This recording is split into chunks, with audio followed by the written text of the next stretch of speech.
Hi, it's Alaska Granny. Do you ever ask yourself, when am I done prepping?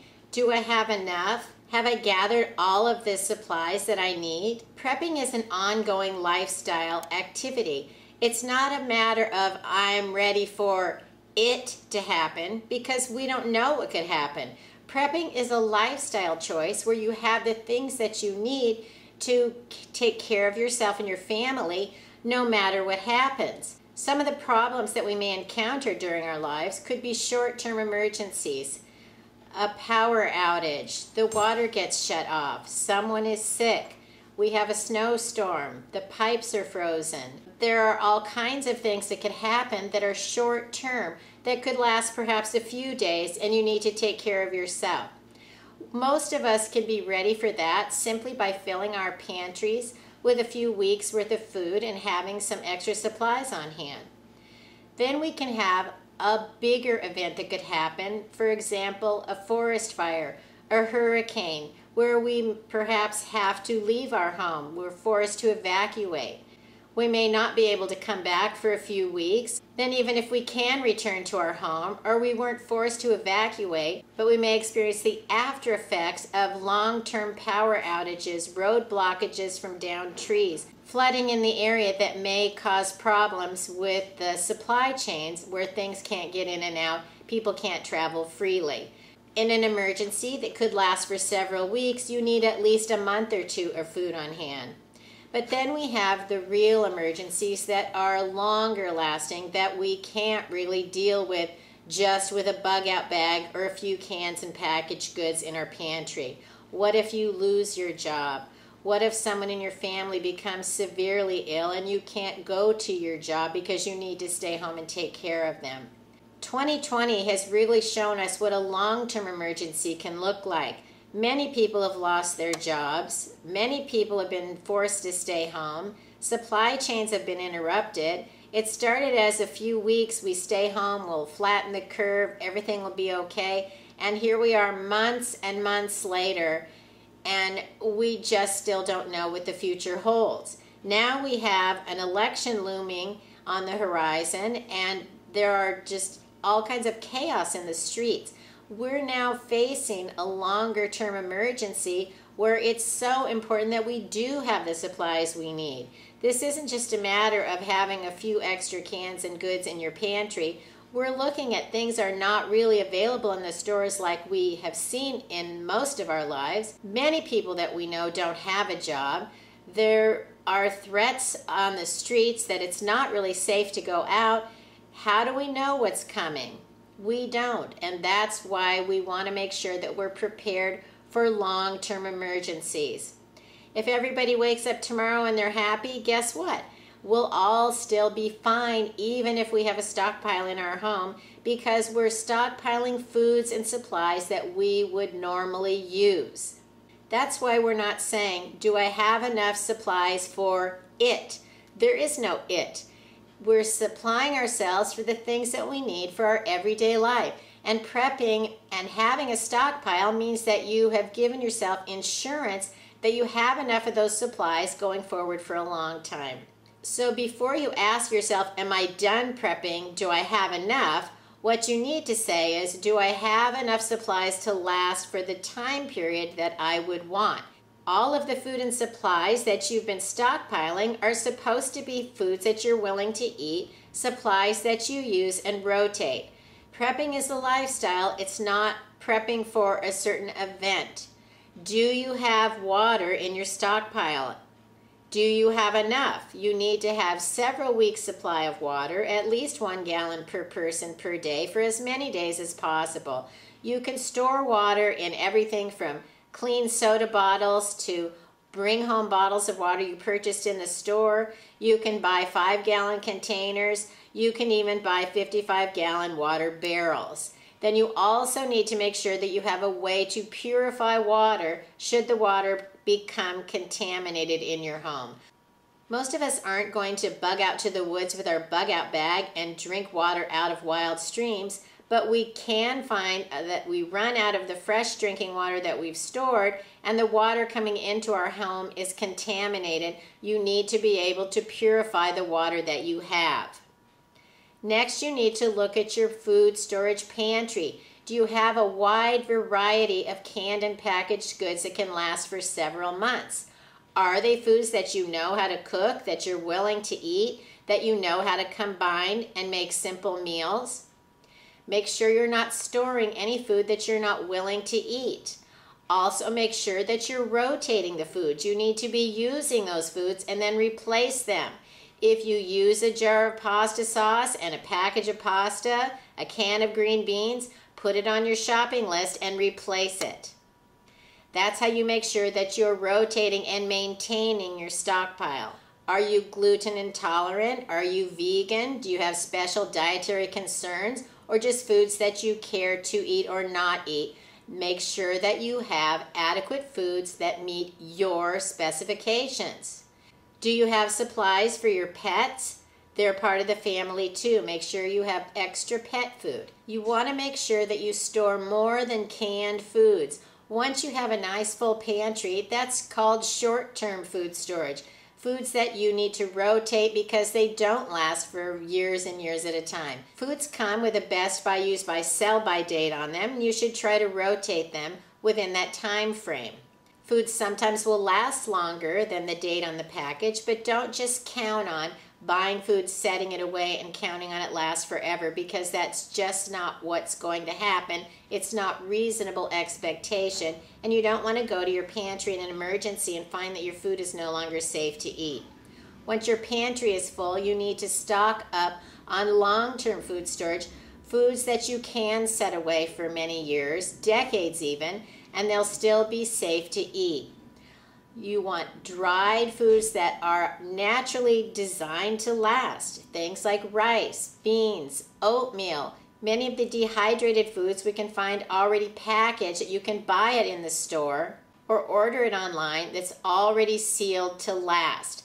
When I'm referring to number 10 cans, I mean the cans of dried and packaged foods that are designed to last for 20, 30 years. I'm not talking about the cans of institutionalized things like green beans, pork and beans, cream corn that you would open in like a school cafeteria. Those foods are not going to last any longer than a smaller size can of food in your pantry. And once you open it, you need to be able to use it. And if you don't have a huge family, a lot of it's going to go to waste. So when I'm discussing number 10 cans, I mean foods that are naturally dry or dehydrated, the number 10 cans of things like rice, beans, oatmeal, pancake mix, butter powder, powdered eggs. There's a huge variety of foods.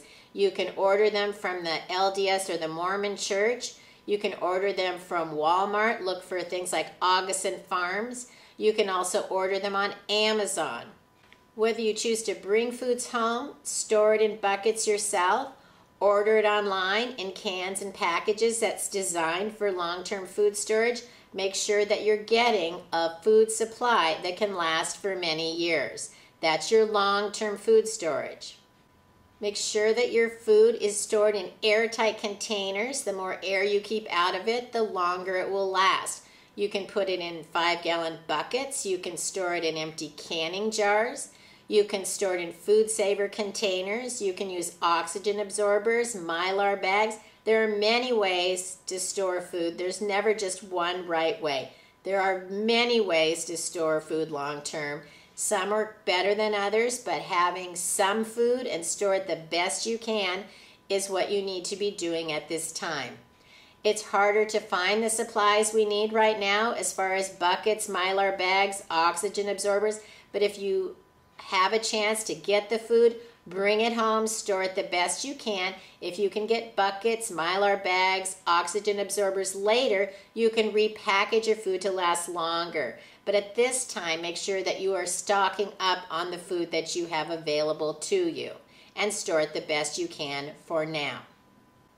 It's also a good idea to store food in more than one location. Store some in your pantry, store some somewhere else in your home. Maybe you have a secondary location where food can be stored in a cool, dark, dry location. Do the best that you can to figure out, because the more places you have to store food, the more food you can store. We also need emergency tools and gear. Do you have a camping stove, some way to prepare food if your power goes out? Make sure that you know how to use that stove. Do you have the cooking pots and pans that are okay to use over an open fire? Probably your fancy kitchen gear is not what you should be using in a campfire. Make sure you also know how to use your lanterns, any kind of emergency heaters that you have. We need to store sanitation and hygiene supplies. Make sure you have a portable toilet, and then pay attention to how to actually use it. It's not okay to just have a bucket. That's not going to be very sanitary for more than one use. I'll put a link to a video I made about how to use a portable toilet, like a luggable loo or a honey bucket, which is like a 5-gallon bucket with a seat. That's the most basic way to have an emergency toilet. I'll also put a link to a video I made about a portable flushing toilet that I have that is really great, especially if you ever go camping. You can use a lot of these emergency type gear for camping because you have stoves, lanterns, portable gear, tools and things that you can use for a lot of other purposes besides just stockpiling in your home. Be curious, learn new skills, study your first aid. Do you know how to start a fire? Do you know how to put up a tent? Do you know how to make an emergency shelter with black plastic bags? There are all kinds of skills that we need to know, and if you think about all the things you might want to know and be curious, the more likely you are to learn more new things. Emergencies don't always happen when we're at home. You need a get-home bag in your vehicle so that if you are away from home, you have the ability to take care of yourself until you can get back home. You need to have supplies, just like in your bug-out bag, all the different areas of emergency food, water, warm clothes, a few tools. You need to also have cash with your emergency gear and a copy of all of your identification and your important papers you would need if you couldn't get back to your home, such as your medical insurance, your house insurance, a copy of your identification. Make sure that you have cash on hand in your home with your bug-out bag and in your get-home bag. The time seems to have come that we need to keep our prepping to ourselves more so than we have in the past. We've always tried to encourage others to talk about things, but it's becoming a more dangerous world, and if people know that you have things, that could put you at a greater risk going forward.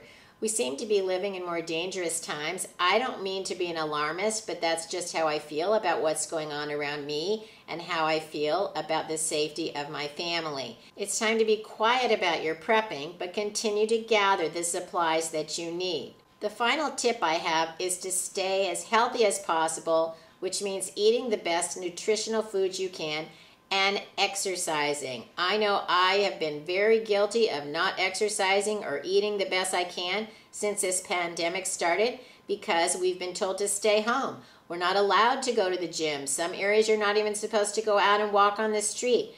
We are not allowed to go dancing or meet with our friends. A lot of the normal life has been curtailed. We have not been allowed to do the things we want, and so it's harder to keep a positive outlook on taking the best care of your health that you can.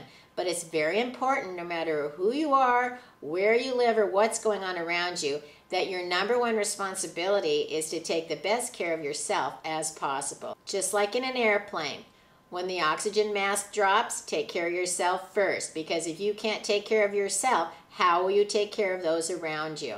Make sure you're doing the best that you can to stay as healthy as possible so that you can have the best outlook going forward, no matter what the day brings. If you liked my video, I hope you'll share it with someone else you think might enjoy it. Learn more at alaskagranny.com, and please subscribe to the Alaska Granny channel.